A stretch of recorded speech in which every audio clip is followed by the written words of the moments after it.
Vale, hace unos días hicimos una rueda de prensa a nivel nacional del Comité de Aerobiología Clínica, del que soy presidente, y evaluamos con un modelo matemático que tenemos cómo iba a ser más o menos la alergia en el territorio nacional. Normalmente lo que contabilizamos son las gramíneas, porque es un polen fácil y además es cosmopolita, y para Almería corresponde un nivel más bien bajo. Quiere decir, aquí no tenemos muchas gramíneas.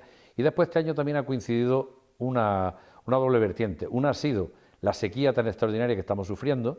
Hemos tenido a nivel nacional un 24% menos de registro de pluviosidad y hemos tenido una temperatura media por encima de los 15 grados a nivel nacional, lo cual ha hecho que sea la temperatura más alta desde que se tienen registros desde el punto de vista climatológico. Por tanto, va a haber pocas gramíneas, pero el resto de los taxones, que habrá un poco más, probablemente este año puedan ser muy explosivos, pero de corta polinización, porque al tener pocos recursos hídricos, pues van a polinizar los pocos que hay todo de una vez. Por tanto, pienso que va a haber algún pico que va a molestar a nuestros pacientes, pero la estación posiblemente no sea muy larga. Mire, yo siempre lo digo, la mejor recomendación es tener un buen diagnóstico. El tener un buen diagnóstico significa, primero, asumir qué es lo que nos está pasando, adelantarnos a los acontecimientos y además poner los tratamientos más oportunos a nuestra disposición. Para eso, nosotros tenemos una herramienta en una página web que es pólenes.com de la Sociedad Española de Alergia, donde contamos los pólenes en 62 estaciones que tenemos y podemos dar todos los días cuáles son los niveles de polen de cada zona, y cuando el paciente sabe que es sensible, por ejemplo, al olivo, pues puede observar en la página cuándo se produce un aumento de la tendencia y empezar a tomar los tratamientos lo antes posible para que le haga el menos daño a la hora de exponerse al polen que tiene sensibilidad. Y de esta manera podemos optimizar también los recursos y tener información para luego aportarla a nuestro especialista, de decir cuáles han sido los días en que hemos estado peor, para poder ajustar un poco, dependiendo qué polen tenemos, cómo es la cronología de los síntomas que tenemos. Efectivamente, es el mismo modelo. Entonces, pretendemos, además, hacer con el tiempo algún sistema de predicción con redes neuronales o con algún tipo de algoritmo, con objeto que podamos también adelantarnos un poco a la situación para ir preparando no solamente a los profesionales, sino también a los pacientes que sean sensibles al polen que en ese momento se le haya diagnosticado. Vamos a ver una pregunta súper interesante. Bueno, la última pregunta, la que primero te contesto. La alergia tiene una predisposición genética. Quiere decir que sí, efectivamente, es un trastorno genético que se hereda. Y con respecto a la sensibilidad, Almería tiene una curiosidad que hay que mencionar, y es el hecho de que con menos cantidad de polen que en otras provincias es capaz de tener síntomas. Le pongo un ejemplo. Nosotros a veces encontramos niveles de 8.000, 15.000, 20.000 granos metro cúbico de polen de olivo en Jaén. Y los pacientes empiezan a tener síntomas a lo mejor a partir de 3.000 granos. Nosotros a partir de 100 granos metro cúbico de polen de olivo empezamos a tener problemas. Quiere decir, hay menos polen, pero el paciente está muy sensibilizado. Por tanto, con muy poca cantidad empieza a tener problemas. Y además estos pacientes, precisamente, nosotros le contamos de que cuando tienen que ir fuera de la provincia de Almería, por ejemplo, ahora es muy común que me digan que se van a comuniones a Córdoba, a Sevilla, a zonas donde hay un alto impacto polínico, casi siempre suelen ir a esos sitios y tener crisis, porque lógicamente los niveles de polen son muy altos.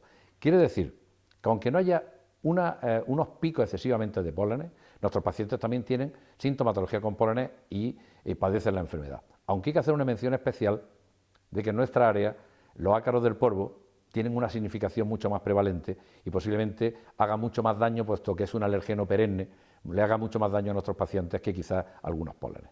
Perfectamente. Además, fíjese, cuando yo acabé la especialidad, bueno, hace ya mucho tiempo, pero teníamos muy poca incidencia de problemas con alimentos. Y muy recientemente hemos descubierto moléculas que se asocian a los pólenes y que se comparten con los alimentos, como por ejemplo las profilinas o las proteínas transportadoras de lípidos, en el que uno es capaz de tener sensibilidad con un olivo y hacer una anafilaxia con una lechuga o con un melocotón. Y además, indiscutiblemente, están aumentando las enfermedades alérgicas porque en el entorno donde vivimos, donde hay menos infecciones, mayor contaminación, los niños cada vez están mucho más en espacios interiores, sometidos al impacto de los ácaros, de animales, en fin, de sustancias químicas incluso. El formaldehído nos está dando muchos problemas, porque se desprende de los muebles, de la ropa, incluso los microplásticos, Quiere decir que el entorno obviamente está cambiando y eso está transfigurando de alguna manera la realidad de la enfermedad alérgica. Fíjese que la Organización Mundial de la Salud habla de que posiblemente dentro de unas décadas el 50% de la población pueda tener alguna patología alérgica. Y entre las patologías, el asma bronquial en la infancia es la sexta enfermedad crónica más importante en ese grupo etario. Por tanto, la alergia está tomando un protagonismo no solamente en lo que es capaz de producir sufrimiento en la población, sino también los costes adicionales que eso suponen para el sistema. Pues fíjese, la rinitis, que aparentemente es una enfermedad menos grave que el asma, es más incapacitante en cuanto a calidad de vida. Pues una persona que moquea, que le lloran los ojos, que estornuda constantemente, es una persona que tiene grandes problemas para concentrarse. Y nada digamos de que muchas veces le interfiere el sueño, con obstrucción nasal, con molestias faríngeas. Por tanto, es muy importante controlar la enfermedad adecuadamente, porque eso, además de que vamos a rebajar también en costos, vamos a rebajar en lo más importante, cuando hablamos en términos de personas, que es el sufrimiento. Durante la época del COVID salíamos menos, estábamos menos expuestos al exterior. Además, las mascarillas FFP2 protegían de los pólenes y ha sido quitar las mascarillas y no solamente hemos tenido mayor impacto polínico, sino que hemos tenido también más impacto de infecciones respiratorias. De hecho, a las puertas de la primavera hemos tenido un segundo pico de epidemia de gripe B que ha desestabilizado muchísimo las mucosas de los pacientes y han hecho que cuando entren en primavera, cuando tuvieron, por ejemplo, contacto con el primer polen de impacto, que hay que ser ciprés, tuvieron mucha más sintomatología que en condiciones normales porque esa mucosa previamente estaba irritada. Así que sí hay cambios. Nos hemos protegido, hemos tenido menos exposición al polen, pero por otra parte yo pienso que no ha perjudicado en el aspecto de que nuestra inmunidad ha tenido menos capacidad defensiva cuando se ha enfrentado de nuevo a la nueva realidad que es vivir sin mascarilla. Muy bien, esto es una pregunta, además es una pregunta de titular. Una alergia concreta a un alergeno, por ejemplo al olivo, se puede curar perfectamente. ¿Por qué? Tenemos la inmunoterapia, que es un tratamiento que va a la causa, que puede cambiar el ritmo y que puede cambiar la enfermedad hacia la curación, produciendo un fenómeno de tolerancia en el que el paciente después de 3 años puede no tener síntomas con un alérgeno concreto, por ejemplo el olivo, o por ejemplo la salsola, o por ejemplo las gramíneas.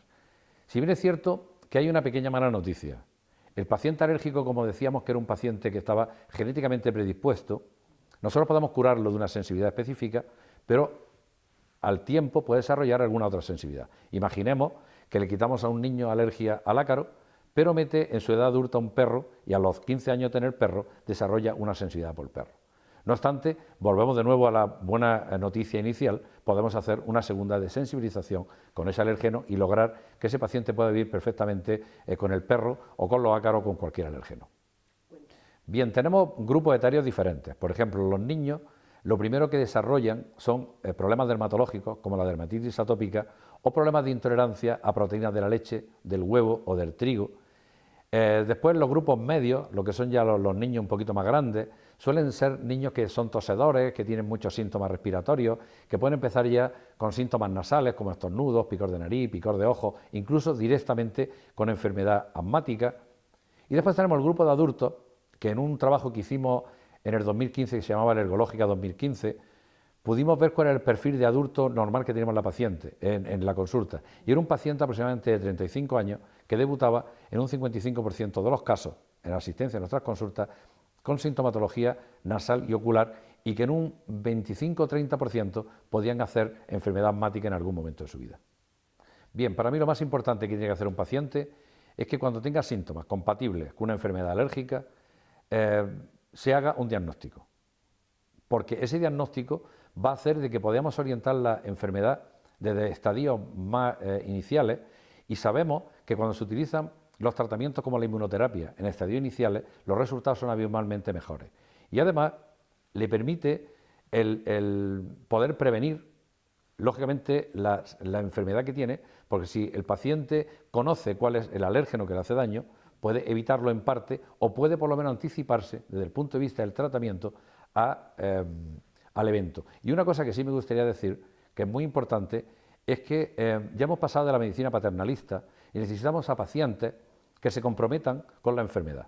Las enfermedades no se curan por imposición de mano, ni se curan porque el médico sea un fiera y haga un buen diagnóstico. El trabajo que después hay que hacerlo en casa. Por tanto, un buen diagnóstico con una persona comprometida es lo que nos lleva siempre a lograr unos resultados excelentes.